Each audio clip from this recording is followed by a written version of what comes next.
Sir, यदि इसको सामान्य टर्म में सोचें तो ये एक ऐसा वाकया था सर जिसमें एक्शन भी था सर, थ्रिल भी था सर, फियर भी था सर, सस्पेंस भी था, मतलब तमाम चीज़ों का ऐसा एक वाकया बन गया था। मैं इसको सीक्वेंस पे सर थोड़ा थोड़ा आपको शेयर करना चाहूँगा। शाम को लगभग 4:50 में सर मेरे पास एडिशनल एसपी का फ़ोन आता है कि इस तरह का वाकया हो गया है, एक बच्चा बोरवेल के अंदर गिर गया है। यह सुनते ही सर मैं पास के गांव पे दौरे पे गया था। एक सिहरन से अचानक से दौड़ी सर, क्योंकि मैंने प्रिंस वाला एपिसोड और तमाम चीज़ें पढ़ रखी थी। उसको पढ़ते ही सबसे पहले सर हमने ये तय किया कि जो शक्ति में हमारे जो ऑफिसर्स पोस्टेड थे, एडीएम थी, एसडीएम, वहाँ की ओएसडी, इन सबको मैंने कहा कि आप तत्काल वहाँ पे पहुँचे सर। और ये कहने के बाद में मैंने पीएचई विभाग के ई को कहा कि बोरवेल का प्रोफाइल जाकर के आप चेक करके इमीडिएटली मुझे बताएं।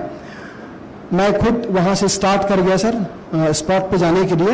और इस बीच मैंने सबसे पहले सर मुख्य सचिव महोदय को अवगत कराया कि इस तरह की घटना हुई है। फिर मैंने प्रमुख सचिव साहब को निवेदन किया कि भारतीय सेना, एनडीआरएफ, एसडीआरएफ इसको इमीडिएटली मूव करने के लिए सर मैं रिक्वेस्ट कर रहा हूँ। सर ने कहा कि मैं टेलीफोनिकली सबको मैनेज कर रहा हूँ, आप तुरंत एक फॉर्मल लेटर भी भेज दीजिए। इस बीच में सर जैसे ही ये जानकारी प्राप्त होती है कि 60 फीट का गहरा बोर है और उस बोर में मैंने ईपीएचई से पूछा सर, ये बात मैंने उस समय शेयर नहीं किया, उनका गांव भी वही है सर।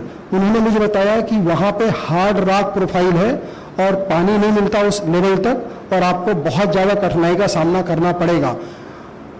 उस समय सर मैं सोच नहीं सकता किस तरह के भाव आए, क्योंकि एक तरफ टीम को डिप्लॉय भी करना था, दूसरी तरफ बच्चे को बचाना भी था, तीसरी तरफ कठिनाइयां जो थी विकराल प्रारंभ से लग रही थी सर। मैंने फिर नाइट होने वाला था तो मैंने सोचा कि लाइट्स या बाकी ऑपरेशंस में दिक्कत ना हो, इसलिए तुरंत मैंने ईएनडीएम विंग को कहा कि वहाँ पे लाइट्स का प्रॉपर अरेंजमेंट इमीडिएटली किया जाए। इस स्पॉट पे जब हम पहुंचे सर तो स्थानीय जो शक्ति के हमारे प्रशासन के अधिकारी थे, उन लोगों ने जो छोटी मशीन है वो वहां तक पहुंचा दी थी और लोग अपनी ओर से कोशिश कर रहे थे। इस बीच जो पुलिस विभाग के एसडीओपी खोटिया हैं और स्थानीय लोग हैं, उन लोगों ने सर गांव पे ही एक कैमरे वाले के पास में कैमरा था, उसको अरेंज करके नीचे डाल दिया। मेडिकल टीम ने सर वहाँ पे ऑक्सीजन की व्यवस्था कर दी सर। जब हम पहुंचे सर रात्रि का वक्त हो गया था।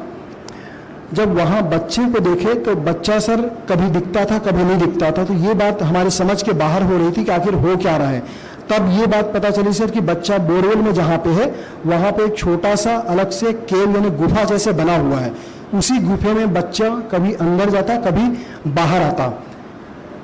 इसी बीच सर एनडीआरएफ की टीम पहुंच गई, एसडीआरएफ की टीम पहुंच गई और हम लोगों ने कोशिश किया कि जो अपने सामान्य उपाय होते हैं, एनडीआरएफ जिस चीज़ के लिए ट्रेंड थी कि रस्सा डाल के और कुछ सिस्टम डेवलप करके बच्चे को कैसे बाहर निकालने, इस बात की कोशिशें जारी हो गई। तब एक जो तथ्य, एक जो सच हमारे सामने आया सर कि बच्चा सुनने में कमज़ोर है, बोलने में दिक्कत है और मेंटली थोड़ा प्रॉब्लम है, दिव्यांग है। इन बातों ने सर जो समस्याएं हमारे सामने खड़ी थी उसको कई गुना बढ़ा दिया, क्योंकि बच्चे को रस्सी से हम सुविधाजनक रूप से खींचने की कोशिश करते, वो रस्सी को देख करके अपने आप को अंदर खींच लेता था सर। तो ये उपाय हमको समझ नहीं आया था कि ये कैसा करें, क्या करें।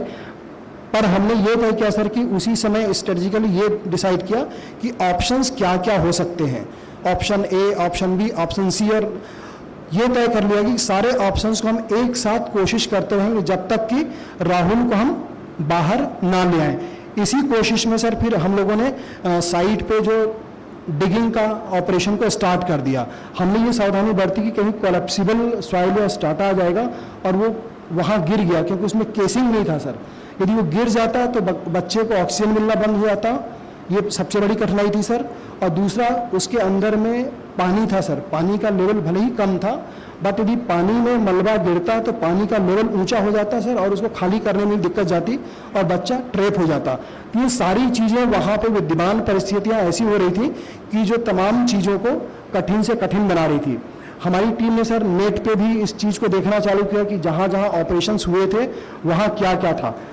मैंने सर कमांडर साहब से बात किया सर कि क्या हो सकता है, आर्मी की टीम सर वहाँ तैनात थी, हरियाणा पे, राजस्थान पे। तो इन्होंने मुझे एक ही चीज़ कहा सर कि जितेंद्र, वहाँ का जो प्रोफाइल है और आपके यहाँ का प्रोफाइल बिल्कुल अलग अलग है। आप ये मान करके चलिए कि राजस्थान में जितनी कठिनाई थी उससे 100 गुना कठिन परिस्थितियों से आपको जूझना पड़ेगा। तो ये बात सर एक तरफ हमको अपने काम और जो रणनीति अपना रहे थे उसमें मदद तो कर रही थी, दूसरी तरफ सर हमारे अंदर एक डर भी पैदा कर रहा था कि जब कठिनाइयाँ इतनी ज़्यादा है तो हम इनका सामना कैसे करेंगे। इसी बीच सर आपका माननीय मुख्यमंत्री जी को जैसी सूचना मिली उनका कॉल आ गया और उन्होंने कहा कि जितेंद्र, कुछ भी हो जाए, कुछ भी हो जाए, बच्चे को तुमको जीवित बाहर लाना है। सर ये आपका पहला संदेश था जो आपने मुझे दिया और इससे सर एक हमारे प्रदेश के जो मुखिया हैं उनकी इस मामले में गंभीरता का जो एहसास हुआ हम लोगों को वो तो था ही सर। इसने हमारे मनोबल को भी बढ़ाया सर और साथ में जो जिम्मेदारी का एहसास है उसको भी की। तब हमने तय किया कुछ हो जाए हमको अंत समय तक, जब तक राहुल हमारे हाथ में नहीं होगा, जूझेंगे। और हम सर फिर लगातार बढ़ते गए। प्रारंभिक रूप से सर मैंने आकलन किया कि शायद 60 घंटे में हम इस चीज़ को कर पाएंगे, पर जो नीचे जाते थे सर, इस बीच में हम मौसम का पूर्वानुमान देखते थे तो पता चलता था कि बादल है, बारिश की संभावना 40% है, इतना है। तो ये तमाम चीज़ें हमारी बाधाओं को बढ़ा रही थी सर। इस बीच जो चीज़ मैंने सबसे पहले माननीय मुख्यमंत्री जी से शेयर किया कि वहाँ पे एक सांप है और सर वो सांप रसेल वाइपर था सर, जहरीला सांप था सर। मैंने आपको सिर्फ कहा सांप है और सर ने कहा कि इसको शेयर मत करना क्योंकि ये तुम्हारी टीम की कठिनाई को बढ़ाएगी और वैसे ही जो बाकी लोग हैं बार बार ये कहेंगे कि तुम कुछ नहीं कर पा रहे हो तो तुम्हारे ऊपर दबाव और बढ़ेगा। तुम एक लाइन से बस ये चीज सोच करके आगे बढ़ते चलो कि तुमको राहुल को हर हाल पे बाहर निकालना है। ईश्वर तुम्हारी टीम की मदद करेगा। किसी भी प्रकार की संसाधन चाहे पूरे भारत देश में कहीं से हो, कुछ भी हो, हम तुमको उपलब्ध कराएंगे। और फिर सर ने कहा कि गुजरात में एक रोबोटिक्स वाली टीम है, तुम उसको बुलाओ। मैंने एसपी साहब से चर्चा की सर, उससे बात किया। बात करने के बाद में तुरंत उसको हमने कहा मूव करो, तो पता चला कि वो अहमदाबाद से 8 घंटे की दूरी में है। हमने कहा जैसे भी आप आओ। उसको नेक्स्ट डे मॉर्निंग के जब हम लेकर के पहुंचे, उसने उस उपाय को भी वहां प्रारंभ किया। अब उस उपाय को अपनाना प्रारंभ किया तो फिर बच्चा सर जैसे ही इस चीज को डालते थे फिर अंदर छिप जाता था। तो मैंने फिर ये तय किया कि ये उपाय चलता रहेगा, आप इसको चालू रखें। और जो एनडीआरएफ की टीम है सर, जिसका नेतृत्व मिस्टर मिश्रा कर रहे थे, सामने बैठे हैं सर। मिश्रा जी प्लीज एक बार खड़े हो जाएं सर। ये थे सर, इनके साथ सर एनडीआरएफ की पूरी टीम थी। एक बार सबसे अनुरोध करूंगा जहां बैठे एनडीआरएफ की टीम प्लीज खड़े हो जाएं, स्टैंड अप प्लीज।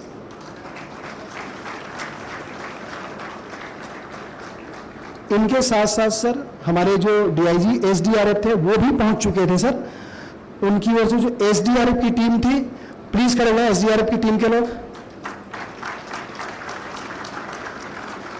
ये टीम थी सर जो वहां हमारे साथ में लगातार काम को जब हमने चालू किया, ये स्टार्ट कर गई थी सर। इस बीच सर कमांडर मोहंती से जो चर्चा हुई थी तो इनके मेजर गौतम और कर्नल साहब भी पारिक, वो भी सर प्लीज, ये दोनों भी पहुंच गए थे सर। मैं यहीं पे एक छोटा चीज बताऊंगा सर कि मेजर गौतम के यहाँ जब ये पहुंचे उसके पहले दिन ही यहाँ पे इनको पुत्री डॉटर हुई थी सर, बच्ची हुई थी और इनकी पत्नी थी। और जब इनको सूचना मिली कमांडर मोहंती की ओर से कि तुम जाओ, इनकी बच्ची का तबीयत खराब था सर। ये वहाँ सर उसको बच्ची को यहाँ छोड़ करके सिर्फ पत्नी और इनकी बच्ची थी छोड़ के गए। और जब वहाँ गए और हम नेक्स्ट डे मैंने इनसे पूछा कि तबीयत कैसा है उनका, तो ये बता लगी पत्नी का भी तबीयत खराब हो गया है। ये हालात ऐसे थे सर। मैंने बोला कि आप यदि चाहें तो हो के आ सकते हैं। इन्होंने कहा नहीं, जब तक ऑपरेशन पूरा नहीं होगा I will be here. Please इनके लिए भी तालियां बजनी चाहिए। ये सर हमारे सिस्टम के हीरो थे सर। बट इसके बियॉन्ड में सर एक्चुअल में इनके निर्देशन में एक ऐसा फोर्स था जिसको हम अनसंग हीरो कहते हैं सर। उनकी जो गाथा है सर वो वाकई में ऐसा है कि जैसे ही आपका सर जो वीडियो कॉल आया सर, तो वीडियो कॉल में पहले ये तय हुआ कि घर के अंदर ही आप बात कर लें, पर दोबारा में मैंने सर उस वीडियो कॉल को सबके सामने लिया था कि माननीय मुख्यमंत्री कितने संवेदनशीलता से इस पूरे परिदृश्य को देख रहे हैं, और वहां आसपास के सभी लोगों को जब मैंने बताया सर, तो सब लोग इतने रोमांचित हो गए कि बोले हम कुछ भी करेंगे पर इस अभियान को आगे लेके जाएंगे। सर ऐसे ऐसे लोग हैं, एक बच्चे को नजरुल है ना, वो जो बच्चा जिसने उठाया था, कहाँ है सर? वो है, इधर आ जाए प्लीज, सामने, यहां सामने खड़े हुए सर। ये बच्चा, नमस्ते करो सर लोगों का। सर ये बच्चा है जो फाइनल स्टेज में, जब हम टनल में शाफ्ट में सर हम ऊपर थे और बच्चा केव के अंदर था सर, इसको हमने सेफ्टी बेल्ट पहना करके इसको उल्टा सिर के बल सर अंदर घुसेड़ दिया सर। फिर इसने उस केव से बच्चे को पकड़ा है सर, और बच्चे को लेकर के ऊपर आया सर शाफ्ट में। इसके लिए भी तालियां बजनी चाहिए प्लीज, बैठो। उस जगह पे सर हमने जो तमाम सर, अभी मैं सारे लोगों का नाम अलग अलग से लूंगा सर, बट ऐसे भी लोग थे, एक में से भावेश शाह थे, इमरान थे, खड़े हो जाए। ये थे सर रायपुर में, ये मेरे परिचित हैं, इनको मैंने कहा ये यहाँ स्मार्ट सिटी में काम करते हैं।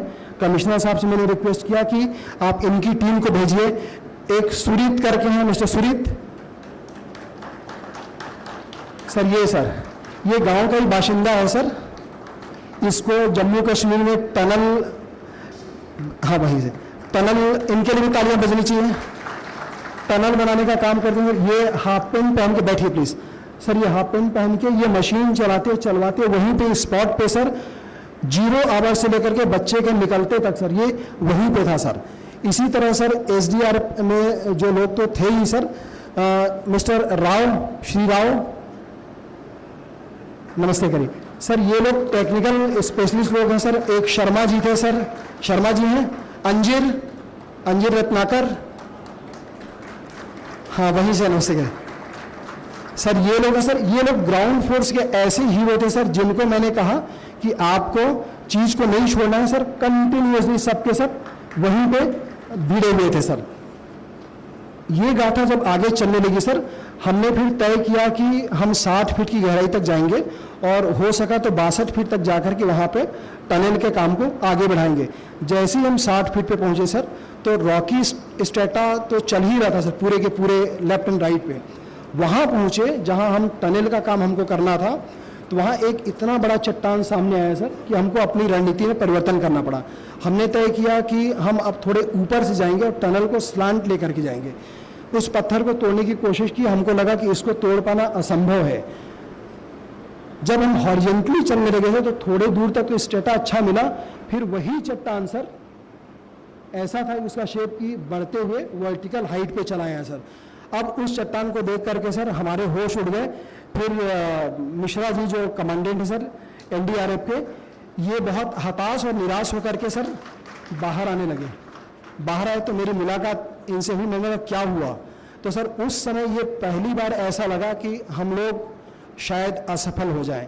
एक बहुत बड़ा डर सामने आया सर कि इन्होंने कहा ये चट्टान यहाँ मिला है, इसको तोड़ पाना मुश्किल है। अब हमारी दिक्कतें ये थी सर कि यदि हम मशीन का उपयोग करते हैं तो मशीन के वाइब्रेशन से जो जिस शाफ्ट में बच्चा है वहाँ पे यदि पानी और मलबा गिरता है तो दूसरी तरह की दिक्कतें आ जाएंगी। ये एक ऐसा क्षण था जिसमें हमको निर्णय लेना था कि हम रिस्क को कितना और कैसे लें। तो उन्होंने कहा कि सर आप बताइए। मैं खुद सर घबरा सा गया था। फिर हम लोग आपस में बैठे सर, जो हमारे ADM थे, SDM थी, वहाँ की OSD नुपुर थी, ये थे और बाकी जो ग्राउंड लेवल लोग थे, क्या करें क्या ना करें। फिर हमने तय किया सर कि एक बोर कटिंग मशीन होती है, हम उसको बुलाएंगे।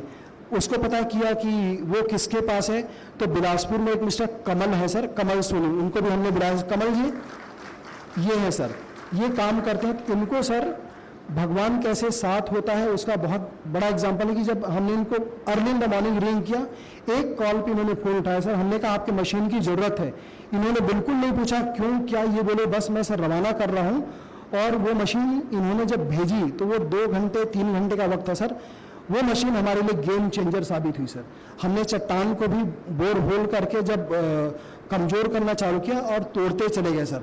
फिर एक समय ऐसा आया, ये 13 तारीख की शाम को, जब हमको लगा कि हमने टनल को बोर से कनेक्ट कर दिया। ये वो समय था जब मैंने आपको फिर से कहा कि सर ये अच्छा वक्त आ गया है और शायद हम लोग बिल्कुल पास पहुंच गए हैं। सब तरफ खुशियों का माहौल हो गया सर। पर फिर थोड़ी देर बाद मिश्रा जी ने मुझे बताया कि सर यहाँ तो चट्टान निकल गया है, और वो चट्टान इतनी दूरी पे था सर कि यदि हम उसको फिर से मशीन से करते तो नीचे दिक्कत थी, मशीन का इस्तेमाल नहीं करते तो उसको तोड़ पाना संभव नहीं हो पा रहा था, क्योंकि टनल के अंदर जो वर्किंग स्पेस है इतना कम हो गया सर कि मैं सर आपको फोटोग्राफ शेयर करूंगा कि हमारे जो एनडीआरएफ के जवान हैं वो घुस करके सर लेटे हुए कंडीशन में थे और उसको तोड़ते थे। 2 लोग जा सकते थे, एक बैठे रहता था और उस मलबा को धीरे धीरे खींचते थे। तो हमको लगा कि इस तरह के अभियान को हम आगे चलाएंगे तो फिर ये तो पॉसिबल ही नहीं है, क्योंकि बच्चे की तबीयत में सर फिर खराबी आनी चालू हो गई थी। बच्चा सवेरे 5 बजे से उसने सर कुछ भी खाना पीना बंद कर दिया था और वो अंदर अपने आप को गुफा के अंदर ले गया था। इसी समय सर वो जो फोटोग्राफ मैंने शेयर किया था जिसमें रसेल वाइपर बच्चा इतना अशक्त हो गया था कि वो लेटा हुआ था और उसके यहाँ पे सर वाइपर सांप उसके शरीर पे रेंग रहा था। अब उसको जब हमने देखा तो समझ नहीं आया क्या होगा क्या नहीं होगा। ये सबसे ज़्यादा हताशा का वक्त आ गया था सर। हमने सोचा कि शायद बच्चे को हमने खो दिया है, क्योंकि बच्चे का मूवमेंट ब्लॉक था सर। तो लगा कहीं सांप ने काट कूट तो नहीं दिया, और यदि ये मैसेज हमारे ग्राउंड फोर्स को जाता तो पूरा का पूरा स्थिति बदल जाता। फिर भी हमने तय किया जो हालात हैं आगे बढ़ेंगे। अंदर की चट्टानों को तोड़ने में सर वक्त लगता गया। बाहर मीडिया का प्रेशर था, मीडिया हर बार हमसे हर घंटे सवाल करती कि आप लोग कर क्या रहे हैं, क्या हो रहा है, पर किसी भी तरह से सर फिर आपने वीडियो कॉल करके कहा कि आप हर संभव कोशिश करो, जो चाहते हो करो, बट इस बच्चे को राहुल को बाहर लाओ। फिर आपने बहुत धीमे से मुझसे एक सवाल पूछा था कि जितेंद्र बच्चा सही है ना, मेरे को सच बताना। सर आपको याद होगा सर, तो मैंने आपको कहा सर मैंने अभी ऑक्सीजन उसका ऊपर में जो मॉनिटर है उसमें चेक किया था, बच्चा बहुत अशक्त है, डर हम भी गए हैं, पर बच्चा जीवित है सर। तो मैंने जितेंद्र जो कोशिश करो, बच्चे को बस तुम जिंदा बाहर ले आओ, बाकी और मुझे कुछ नहीं चाहिए, बाकी कुछ नहीं चाहिए। सर ये शब्द हमारे लिए इतने ज़्यादा मोटिवेटिंग थे कि मैंने फिर अपनी टीम को इकट्ठा किया। तब तक सर एनडीआरएफ की टीम लगातार काम कर रही थी, एसडीआरएफ की टीम लगातार, जो गांव के लोग थे, जो हमारी टीम थी, इनमें सर थकावट थोड़ा सा दिखने लग गया था सर। मैंने शाम को 4 बजे के आसपास, 3 बजे के आसपास सर मैंने तय किया, कर्नल पारिक को मैंने कॉल किया सर, गौतम को, कि अब हम ये वक्त आ गया कि इसी वक्त एनडीआरएफ एसडीआरएफ के हाथ में आर्मी को भी डिप्लॉय करेंगे सर। और जब आर्मी आई सर तो काम तो एनडीआरएफ की टीम 95% कर चुकी थी, बट आर्मी के जो लोग अंदर गए सर तो बोलते हैं कि कोई चीज़ सौभाग्य को लेकर के आती है। हम एक बात तो डर गए थे सर कि शाफ्ट से यदि हम भटक गए हों तो वहाँ पे 8 इंच का शाफ्ट है सर, हमारा टनल दूसरी ओर चला गया तो सारी की सारी मेहनत बेकार चली जाएगी, क्योंकि उसको इंटरेक्ट करके राइट एंगल पे लेना डिफिकल्ट टास्क हो गया था सर। फिर टेक्निकल मदद से हमने फिर से सेंट्रल लाइन को रिस्टोर कराया, और वो 2 घंटा था कि कमांडर की जो टीम है ये हमारे लिए शुभ होकर के आई। मेहनत एनडीआरएफ एसडीआरएफ ने 95% कर लिया था, पर एन वक्त में इनकी टीम हमारे लिए एक अच्छा संदेश लेकर गए। थोड़ी देर बाद में मुझे बता दिया गया कि हमने हालो, जब ऊपर साउंड आना चालू हुआ कि हम वहाँ तक पहुँच गए हैं, और थोड़ा सा मिट्टी बसा, चट्टान खत्म हो गई है। उसी समय मैंने आपको फिर से संदेश दिया था कि ऐसा हो चुका है। और जब करने लगे तो बच्चे और हमारे बीच की दूरी सर 1.5 फीट की रह गई थी, फिर वही चट्टान घूम करके वहाँ पे आ गया सर। अब ये वक्त ऐसा था कि क्या करें।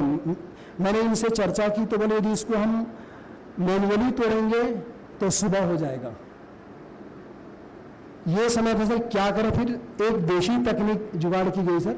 एक जो फल वल रखने का छोटा सा टोकनी जैसा रहता है, उसको रस्सी में बांध करके हमने नीचे डाला और कहा कि यदि मलबा गिरेगा तो इसमें गिरेगा, पर हम मशीन का इस्तेमाल करेंगे, उसको देखते हैं। और मशीन की इंटेंसिटी को कम करके सर हम उसको तोड़ना चालू किए। एक हमने सोचा कि विकल्प के रूप में हम क्या दाएं बाएं से जा सकते हैं, तो वो भी संभव नहीं था सर। और यदि तकनीकी रूप से हम देखें सर तो हम इधर सुरंग पे जा रहे हैं, सामने शाफ्ट है और बच्चा जिस सुरंग पे बैठा है वो उसी चट्टान का हिस्सा था सर। जो हमारे रास्ते को रोक रहा था, वही बच्चे की जिंदगी को भी संभाल भी रहा था सर। वही चट्टान दोनों चीजें कर रहा था। तो हमने बोला कैसा टेक्निक करें, क्योंकि गुफा इस तरह है और हम बच्चे को नहीं निकाल सकते। फिर इस बच्चे को हमने रेडी किया सर, और ये बच्चा बिना किसी डर के इसने कहा कि हाँ मैं इस काम को करूंगा। फिर थोड़ी से मलबे को, मट्टी को निकाल कर किसी ने 3-4 घंटे लगे सर। रात को 10:30 पे फिर बच्चा हमको दिखने लग गया। हमने बच्चे को रेडी किया, फिर बाहर लाए सर। उसके बाद की सारी कहानी सर आपको पता है। आपने उसी समय मुझसे फिर वीडियो कॉल किया और आपने बोला कि बच्चा अंदर दिख तो रहा है, जिंदा है ना सर? मैंने बोला जीवित है सर, हम उसको नीचे भी मॉनिटर कर रहे हैं और ऊपर भी मॉनिटर कर रहे हैं। बच्चा जीवित है और हम बच्चे को सर सकुशल निकाल लेंगे। तब आपने कहा कि निकाल लेंगे ये पर्याप्त नहीं है जितेंद्र, आप एक चीज की और व्यवस्था करिए। 1 नहीं, 2 नहीं, 3 नहीं, 4 एम्बुलेंस लगाओ। मैं बोला सर एम्बुलेंस अच्छे कंडीशन का लगाया है। सर ने उस समय कहा कि इतने खतरों को तुमने झेला, इतने चांसेस लिए हैं, आपको इस बात को भी सुनिश्चित करना है कि एम्बुलेंस रास्ते में ना बिगड़ जाए। बोले इतने और से इतनी विषम परिस्थितियां हैं, एम्बुलेंस रास्ते में ना बिगड़ जाए, आप उसकी व्यवस्था करिए और पूरा यहाँ से बिलासपुर तक ले जाने के लिए आप ग्रीन कॉरिडोर की व्यवस्था करिए। मैंने एसपी साहब से फिर तुरंत चर्चा किया सर। एसपी साहब ने बोला कि ये व्यवस्था हमने पहले ही कर ली है। इन बीच में सर जो मानवीय पहलू ये है कि उस गांव के आसपास के लोग सर, गांव के लोगों ने इतनी व्यवस्था की सर कि हमारे टीम के लोगों को फ्रेश होना हो, रहना हो, खाना हो, भोजन हो, पानी हो, सब सर खुद आगे आकर के। एक बच्चा सर नहीं आ पाया सर, उसको मैं लेके आना चाहता था। वो बच्चा थोड़ा विकलांग था सर, और वो बच्चा अपने यहाँ पे बोरा बांधे हुए रहता था और बोरे में पानी का बोतल रखे हुए वो सबको सर पानी पिलाते रहता सर। वहाँ सर चूंकि मैदान था, धूप बहुत तेज थी, सब उस धूप में काम कर रहे थे। एक सर हमारे एसपी साहब का तबीयत खराब हो गया था सर। हमारा जो एसडीओ पीडब्ल्यूडी है वो शाफ्ट से स्पॉट से आते हुए उसका पैर फ्रैक्चर हो गया, किसी का कुछ कट रहा था। सारी व्यवस्था की सर। पर मैं अंत में ये जरूर कहना चाहूँगा सर, इन तमाम विरोधों अवरोधों के बावजूद जो आपने हमें मोटिवेट किया सर, जो उत्साह बढ़ाया सर, और जो हमारी टीम जो मोटिवेटेड थी सर, और हम सर इस बीच में कुछ लोगों को सर अलग अलग मंदिरों में भेजते थे सर और बोलते थे कि वहाँ वीडियो कॉल करें, भगवान का दर्शन करा, हम उनसे आशीर्वाद लेंगे। सारी चीज़ें हमने कोशिश की सर। इन तमाम चीज़ों की परिणति यही हुई सर कि आपने जो उत्तरदायित्व हमें दिया था, उस बच्चे राहुल को ऑपरेशन 104 घंटे 104 आवर ऑपरेशन राहुल की परिणति बहुत सुखद हुई। और उस सुखद परिणति के बाद में सर आज हम यहाँ आपसे आशीर्वाद प्राप्त करने यहाँ पे आए हुए हैं सर। हम सबसे पहले आपको धन्यवाद ज्ञापित करना चाहेंगे सर कि आपने उत्साहवर्धन किया। हमको सारी चीज़ें जो हमको वक्त में जरूरत पड़ रही थी वहाँ पे, आपके निर्देश पे सर परदेसी साहब सुबह शाम फ़ोन करते थे सर, पीलवा साहब सवेरे शाम फ़ोन करते थे कि किसी चीज़ की और ज़रूरत है। मैं जो ज़रूरत होती सर आपको अवगत कराता था और सर समय पर मिल जाता था सर। इसके अलावा हम सर रोटेशन सिस्टम में काम करते थे। हमारी जो ओएसडी है नुपुर कहाँ पे है सर? हमारे एडीएम राहुल, एसडीएम रेना वहाँ है सर अनवरत इनके साथ में पूरा सर रेवेन्यू डिपार्टमेंट की टीम थी, जिसको जो उत्तरदायित्व वहां पे दिया गया सर सब ने उससे अधिक देने की कोशिश की, क्योंकि इन 4 दिनों में हर आदमी उस बच्चे से अपने आप को कनेक्ट कर चुका था सर। तो सब उसको अपने बच्चे जैसे ही मानते थे सर। एक एनडीआरएफ की टीम में सर एक अनिल करके, अनिल किधर पे है? ये है सर। ये लगातार सर वहाँ पे इस बात की कोशिश करते रहते थे कि बच्चा कहीं परमानेंटली सो ना जाए। तो इन सारे उपायों को वो करते रहे सर, और उसकी सुखद परिणति ये हुई कि आज हम सब एकत्रित सर। हम आपको अपनी पूरी टीम की ओर से धन्यवाद ज्ञापित करना चाहते हैं। Thank you so much sir, thank you. Lockdown जो मोबाइल टीवी सांगसाथी आपनका पिलाटीर पाठपढ़ा और भविष्य को नष्ट करिछि कि तेबे आज ही टीएससी गुरुकुल बोर्डिंग स्कूल रे एडमिशन करंतु, जेउठी पाठपढ़ा रहिबा खाइबा सामग्रिक विकास सुविधा उपलब्ध करंतु, जहाँ पुणी मासकु मात्र 5,999 टंका।